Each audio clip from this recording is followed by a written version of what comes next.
जय श्री कृष्णा। आज पूर्णिमा के दिन आइए सुनते हैं सत्यनारायण व्रत कथा। सत्य को नारायण के रूप में पूजना ही सत्यनारायण की पूजा है। इसका दूसरा अर्थ यह है कि संसार में एकमात्र नारायण ही सत्य है, बाकी सब माया है। सत्य में ही सारा जगत समाया हुआ है। सत्य के सहारे ही शेष भगवान पृथ्वी को धारण करते हैं। श्री सत्यनारायण व्रत का वर्णन देवर्षि नारद जी के पूछने पर स्वयं भगवान विष्णु ने अपने मुख से किया है। एक बार योगी नारद जी ने भ्रमण करते हुए मृतलोक के प्राणियों को अपने अपने कर्मों के अनुसार तरह तरह के दुखों से परेशान होते देखा। इससे उनका संत हृदय द्रवित हो उठा और वे बीड़ा बजाते हुए अपने परम आराध्य भगवान श्री हरि की शरण में हरि कीर्तन करते क्षीर सागर पहुंच गए और विस्तार पूर्वक बोले, हे नाथ, यदि आप मेरे ऊपर प्रसन्न हैं तो मृत्यु लोक के प्राणियों की व्यथा हरने वाला कोई छोटा सा उपाय बताने की कृपा करें।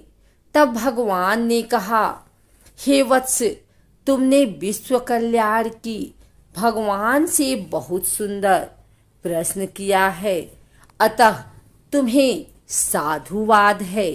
आज मैं तुम्हें ऐसा व्रत बताता हूँ जो स्वर्ग में भी दुर्लभ है और महान पुण्यदायक है तथा मोह के बंधन को काट देने वाला है, और वह है श्री सत्यनारायण व्रत। इसे विधि विधान से करने पर मनुष्य सांसारिक सुखों को भोग कर परलोक में मोक्ष प्राप्त कर लेता है। इसके बाद काशीपुर नगर के एक निर्धन ब्राह्मण को भिक्षावृत्ति करते देख भगवान विष्णु स्वयं ही एक बूढ़े ब्राह्मण के रूप में उस निर्धन ब्राह्मण के पास जाकर कहते हैं, हे विप्र, श्री सत्यनारायण भगवान मनोवांछित फल देने वाले हैं। तुम उनके व्रत पूजन करो, जिसे करने से मनुष्य सब प्रकार के दुखों से मुक्त हो जाता है। इस व्रत में उपवास का भी अपना महत्व है, किंतु उपवास से मात्र भोजन न लेना ही नहीं समझना चाहिए। उपवास के समय हृदय में यह धारणा होनी चाहिए कि आज श्री सत्यनारायण भगवान हमारे पास ही विराजमान है, अतः अंदर व बाहर शुचिता बनाए रखनी चाहिए और श्रद्धा विश्वास पूर्वक भगवान का पूजन कर उनकी मंगलमयी कथा का श्रवण करना चाहिए। सायंकाल में यह व्रत पूजन अधिक प्रशस्त माना जाता है। श्री सत्यनारायण की कथा बताती है कि व्रत पूजन करने में मानव मात्र का समान अधिकार है, चाहे वह निर्धन, धनवान, राजा हो या व्यवसायी, ब्राह्मण हो या अन्य वर्ग, स्त्री हो या पुरुष।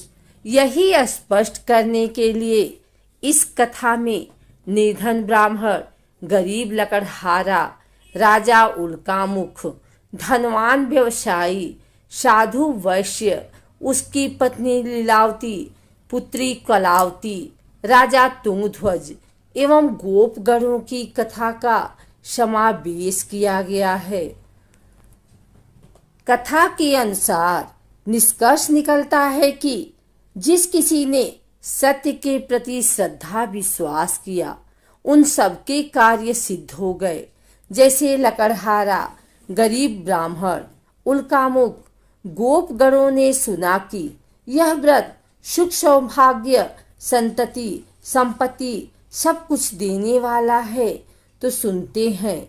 श्रद्धा, भक्ति तथा प्रेम के साथ सत्य व्रत का आचरण करने में लग गए और फलस्वरूप इस लोक से सुख भोग कर परलोक में मोक्ष के अधिकारी हुए।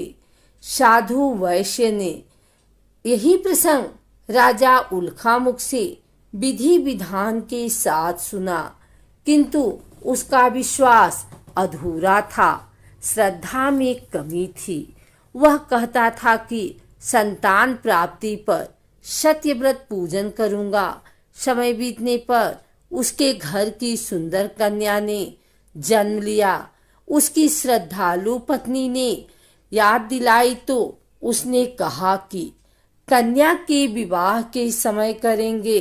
समय आने पर कन्या का विवाह भी हो गया, किंतु उस वैश्य ने व्रत नहीं किया। वह अपने दामाद को लेकर व्यापार के लिए चला गया। उसे चोरी के आरोप में राजा चंद्रकेतु द्वारा दामाद सहित कारागार में डाल दिया। पीछे घर में चोरी हो गई। पत्नी लीलावती व पुत्री कलावती भिक्षावृत्ति के लिए विवश हो गई। एक दिन कलावती ने किसी विप्र के घर श्री सत्यनारायण का पूजन करते देखा और घर आकर माँ को बताया। तब माँ ने अगले दिन श्रद्धा से व्रत पूजन कर भगवान से पति और दामाद के शीघ्र वापस आने का वरदान मांगा। श्री हरि प्रसन्न हो गए और स्वप्न में राजा के दोनों बंदियों को छोड़ने का आदेश दिया। राजा ने उनका धन धान्य तथा प्रचुर द्रव्य देकर उन्हें विदा किया। घर आकर पूर्णिमा और संक्रांति को सत्यव्रत का जीवन पर्यंत आयोजन करता रहा। फलतः सांसारिक सुख भोग कर उसे मोक्ष प्राप्त हुआ।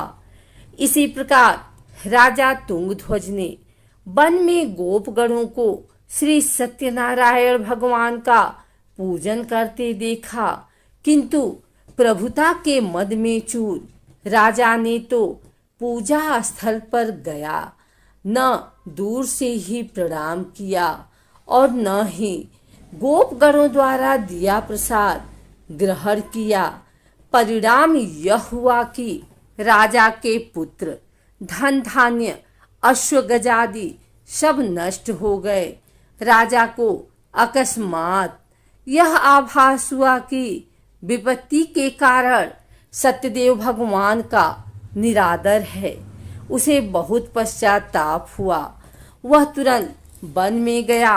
गोपगणों को बुलाकर काफी समय लगातार सत्यनारायण भगवान की पूजा की। फिर उसने उनसे ही प्रसाद ग्रहण किया तथा घर आ गया। उसने देखा कि विपत्ति टल गई है और उसकी सारी संपत्ति तथा जन सुरक्षित हो गए। राजा प्रसन्नता से भर गया और सत्यव्रत के आचरण में निरंतर हो गया तथा अपना सर्वस्व भगवान को अर्पित कर दिया।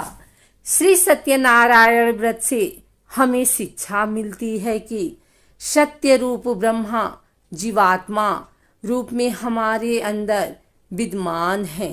हम सब सत्य के ही स्वरूप हैं, पर माया के वश में आकार नष्ट होने वाली वस्तुओं को संग्रह करने की सोचकर संसार में मग्न हो रहे हैं। इस अज्ञान को दूर करके सत्य को स्वीकार करना चाहिए और प्रभु की भक्ति करना ही मानव का धर्म है। यही सत्यनारायण व्रत और कथा का सार है।